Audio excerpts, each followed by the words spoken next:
Saül à la recherche des ânesses perdues. Mesdames, Messieurs, telle sera la pensée qui va nous accompagner durant 5 épisodes sur Arc-en-Ciel Télévision. Merci mesdames, merci messieurs de nous rejoindre à l'instant précis au travers de ce programme Alpha Oméga. Nous sommes très heureux justement de vous retrouver et même d'avoir une nouvelle pensée qui va nous accompagner tout au long de cette semaine qui a déjà commencé. Nous bénissons le Seigneur puisque ça va justement être un programme assez particulier, exceptionnel. C'est pour la toute première fois que nous allons le recevoir sur ce plateau. J'aimerais très rapidement donner quelques détails le concernant. Il est le visionnaire de la communauté des églises évangéliques La Conquête. Il est père de plusieurs, dont je suis fils, bien entendu, parmi les autres fils. Allez, nous lui disons bonjour et bienvenue, pasteur Josué Romain Kassadi. Merci et bonjour aussi. Et je tiens également à saluer tous ceux-là qui sont en train de nous suivre pendant ce temps. Allez, la conquête des âmes, la conquête de terres cultivables et habitables, c'est pratiquement la vision que le Seigneur vous a donnée. Et aujourd'hui, nous osons très bien croire que vous allez, bien entendu, rester dans le même cadre, vu les enseignements que vous allez donner tout à l'heure, qui justement permettra à certains et aux autres de pouvoir se retourner vers le Seigneur. Tout à fait. Nous allons très rapidement déjà commencer avec vous, avec cette grande pensée qui va nous accompagner. Saül à la recherche des ânesses perdues. Allez, les téléspectateurs se disent, mais en bas, il y a la perte. C'est bien entendu le premier angle, le premier sous-thème qu'on va développer. Mais avant cela, pasteur, on voudrait d'abord que vous puissiez poser le base, vous puissiez donner les objectifs poursuivis en voulant donner cette pensée que le Seigneur a mise sur votre cœur. Ok. D'entrée des jeux, nous tenons à remercier l'Éternel, notre Dieu, le maître de temps et des circonstances. C'est lui qui a permis que nous soyons là pour pouvoir parler au peuple de Dieu.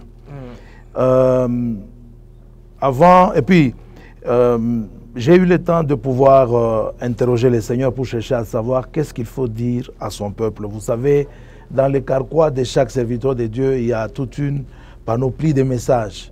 Alors pendant que je me demandais qu'est-ce qu'il faut dire, le Seigneur m'a fait voir qu'il y a certaines personnes qui ont perdu des choses. Voilà pourquoi il m'a mis à cœur de venir leur parler pendant ce temps sur Saül à la recherche des ânesses perdues. Alors, quels sont les objectifs que nous poursuivons? Premièrement, nous voulons édifier les hommes et les femmes qui ont eu à perdre bien de choses dans leur vie. Deuxièmement, nous voulons montrer au peuple de Dieu de manière générale et particulièrement à ceux qui ont perdu de choses dans leur vie, que les voies de Dieu sont vraiment des voies insondables. Il conduit droit, mais parfois par des chemins sinueux, afin d'atteindre ses objectifs dans les vies de ses enfants. Troisièmement, nous voulons montrer à tous ceux qui nous suivent que le Seigneur peut amener quelqu'un à l'élévation, à la bénédiction, à la royauté, comme ce fut le cas de Saül, en commençant par une perte. Donc perdre une chose, perdre un être cher, perdre, je ne sais pas moi, ceci ou cela n'est pas la fin de tout. Parce qu'il y en a qui pensent, lorsqu'ils ont perdu quelque chose, c'est fini pour eux. Il y a des pertes qui ne sont qu'une façon de faire reculer quelqu'un afin de lui permettre de mieux sauter. Donc il faudrait que le peuple de Dieu comprenne cela. Et enfin, nous voulons montrer comment nous sommes parfois des solutions aux prières des autres. Comme nous le verrons dans la suite de ces enseignements, ce que Saül ne savait pas, c'est qu'une prière avait été déjà faite par les anciens d'Israël qui avaient besoin de trouver un roi à la tête de leur nation. Alors Dieu était en train de chercher qui est-ce qu'il pouvait amener à la tête de la nation. Et la personne qui avait été choisie, c'était Saül. Et tout a commencé par la perte des ânesses de son père. Voilà un peu, en gros, ce qui va constituer les enseignements que nous allons donner pendant ces temps. Alors, pasteur, puisque nous sommes déjà très impatients de pouvoir entrer dans la profondeur de notre première sous-thématique, qui est la perte, bien entendu, elle est définie de plusieurs manières. Justement. Elle est polysémique, justement. Enfin, ce mot, il est polysémique. Alors, je voudrais, dans le cadre du message que vous allez donner aux téléspectateurs, à tout ce peuple de Dieu qui nous suivent, qu'on puisse comprendre, comme vous, et sur une même longueur d'onde, comme vous avez l'habitude de le dire, la perte. En fait, en des termes beaucoup plus simples, j'aimerais qu'on comprenne la perte comme étant une privation de quelque chose de précieux ou d'agréable. C'est ça la signification que nous pouvons donner ou que nous donnons à ce mot perte. Ça, en d'autres termes, nous sommes en train de parler le fait de ne plus avoir quelque chose que l'on possédait avant. On se retrouve séparé de la chose, soit de manière définitive, soit pour un temps. Voilà de quelle manière j'aimerais qu'on comprenne ce que c'est qu'une perte. Alors, nous avons très bien compris la perte quant à ce qui concerne ce message que vous allez donner tout à l'heure. Mais maintenant, il y a des éléments importants qui justement rentrent en jeu quand on parle de la perte. Mais je voudrais ici que nous puissions évoquer les deux que vous avez choisis pour le cadre de cette émission, puisqu'il y en a beaucoup et vous avez choisi deux éléments pour justement pouvoir bénir le peuple de Dieu qui nous suit à l'instant précis. Alors on peut déjà découvrir quels sont ces éléments. Ok. Avant d'entrer dans les éléments qu'il faut connaître en matière de perte dans ce contexte précis, permettez-moi de lire d'abord les Écritures. Allez-y, papa. Alors, je prends 1 Samuel chapitre 9, nous lisons les 3 premiers versets. La Bible dit ceci. Il y avait un homme de Benjamin nommé Kis, fils d'Abiel, fils de Tseror, fils de Bekorat, fils d'Aphiak, fils de d'un Benjamite. C'était un homme fort et vaillant. Et j'aimerais qu'on retienne ça, un homme fort et vaillant. Il avait un fils du nom de Saül, jeune et beau, plus beau qu'aucun des enfants d'Israël, et les dépassant tous de la tête. Les ânesses de Kis, père de Saül, s'égarèrent. Et Kis dit à Saül, son fils, « Prends avec toi l'un des serviteurs, lève-toi et va et cherche les ânesses. » Deuxième texte, je prends Matthieu chapitre 7, je lis le verset 7 et le verset 8. Demandez et l'on vous donnera. Cherchez et vous trouverez. Frappez et l'on vous ouvrira. Car quiconque demande reçoit. Celui qui cherche trouve. Et l'on ouvre à celui qui frappe. Que Dieu bénisse la lecture de sa parole. Amen. Bien-aimés dans le Seigneur, nous voyons dans ce texte l'homme qu'on appelle Kis. Ce n'était pas n'importe qui. On vient de nous décrire ce qu'il était réellement et de quelle famille il appartenait. Et cet homme, si vous lisez bien les Écritures, vous découvrirez qu'il avait des activités champêtres. Donc c'était, on dirait, un fermier. Et dans le verset premier, la dernière partie nous dit, cet homme était fort et vaillant. Ce qui faisait sa force et ce qui faisait sa vaillance, c'était justement la ferme qu'il détenait. Les biens précieux. Vous savez, quand on a une ferme et surtout qu'on a l'élevage de bêtes, on peut avoir une seule bête mâle, mais plusieurs bêtes femelles. Parce que la multiplication, une seule bête mâle, en s'accouplant avec le femelle, la multiplication peut aller vite. Et la reproduction peut se faire rapidement. En d'autres termes, ce qui faisait la force de cet homme qu'on appelle Kis, et ce qui faisait sa vaillance, c'était sa ferme et les bêtes qu'il détenait. Mais dans la suite de ce texte, on nous dit, au verset 3, « Les ânesses de Kis, père de Saül, s'égarèrent. » Donc, il a connu des pertes, pas à n'importe quel endroit, pas à n'importe quel niveau, seulement au niveau de la chose qui faisait beaucoup plus sa force et sa vaillance. Et généralement, c'est ce qui arrive. les gens perdent souvent pas n'importe quoi. La plupart des choses que les gens perdent, c'est toujours des choses d'une grande valeur, des choses importantes, des choses qui leur donnent de la notoriété, de la force, de la vaillance, de l'efficacité. Et souvent, ce sont ces choses-là qui se perdent. Comme nous venions de le dire, cet homme de Saül, plutôt de Kis, après avoir perdu les ânesses, il n'a pas croisé les bras, il ne s'est pas dit, bon, c'est perdu, je laisse tomber. Non. Il a compris, on dirait qu'il comprenait très bien le verset du Nouveau Testament de Matthieu 7,7 qui dit, demandez, l'on vous donnera, cherchez et vous trouverez. Donc, la première chose sur laquelle j'aimerais insister ici, c'est la prise de conscience de la chose perdue. Alors, on devra comprendre que c'est le premier élément dans la perte. La prise de conscience de la chose que l'on a perdue. Que l'on a perdue. Donc, quand on a perdu quelque chose, il ne faudrait pas s'en foutre et se dire que c'est perdu, ça s'arrête par là. Ainsi va la vie. Non. Mais il y a toujours moyen de s'arrêter un instant pour réfléchir un peu sur la perte qu'on a enregistrée, la perte qu'on a connue. C'est comme ça que cet homme, en réfléchissant, il s'est dit non, je ne peux pas laisser perdre mes années comme ça, il faut les rechercher. Donc, la première chose, prenez conscience de la chose que vous avez perdue et prenez le temps de rechercher ce que vous avez perdu. Parce qu'il y a toujours possibilité de retrouver ce que l'on a perdu.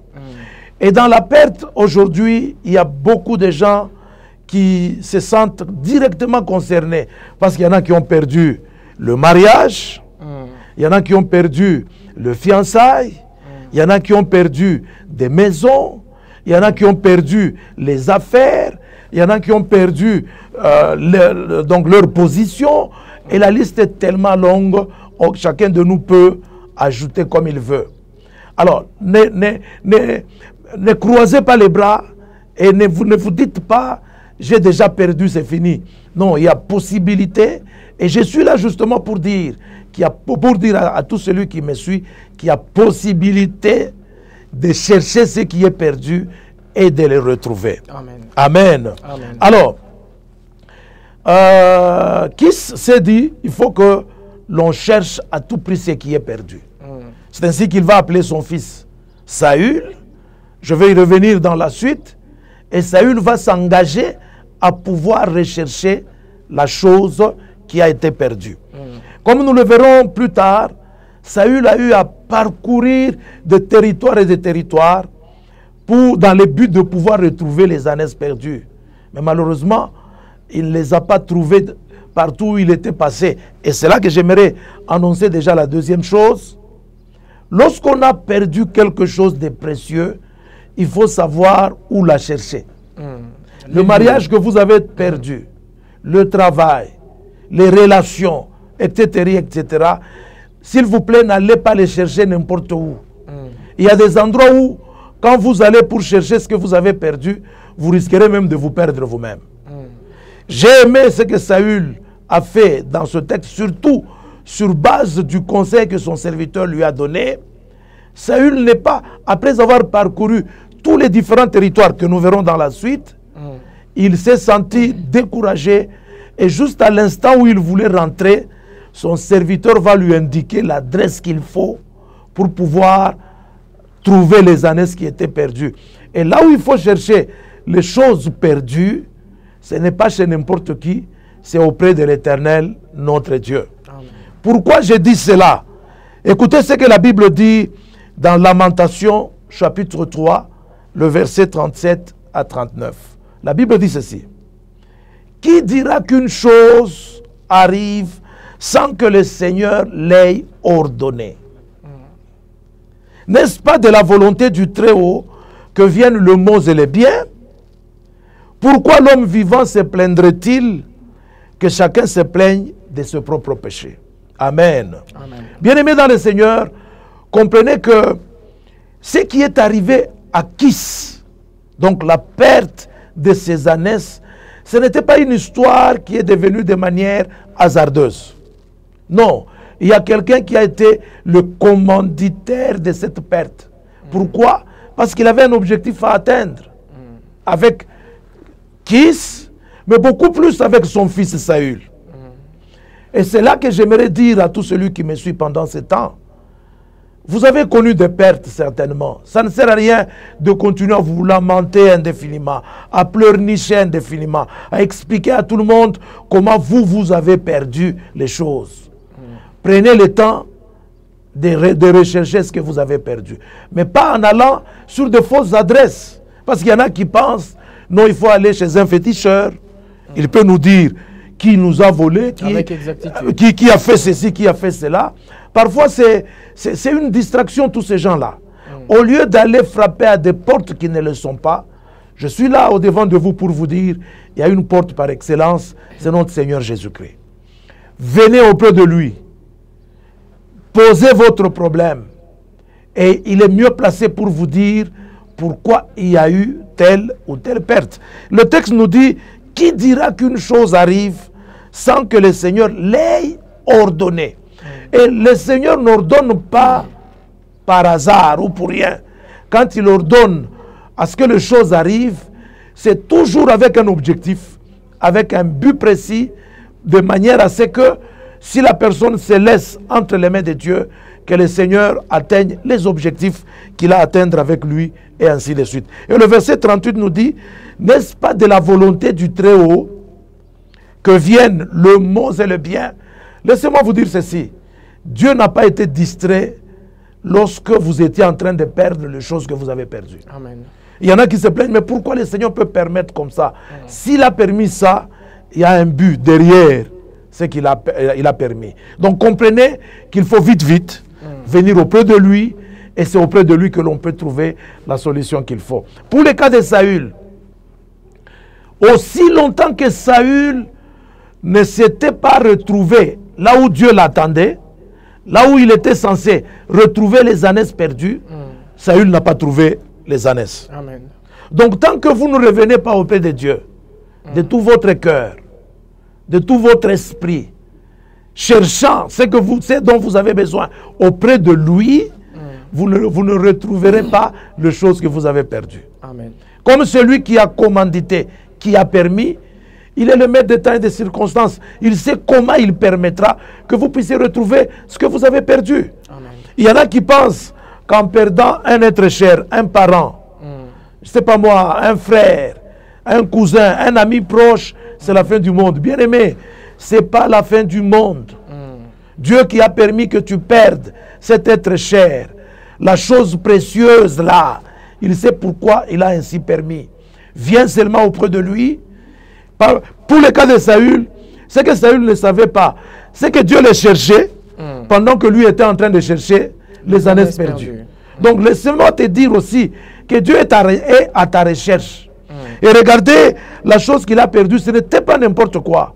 C'était des ânesses, des bêtes plus importantes dans une ferme qui faisait la force et la vaillance de son père Kis. Et c'est ce qu'il a perdu.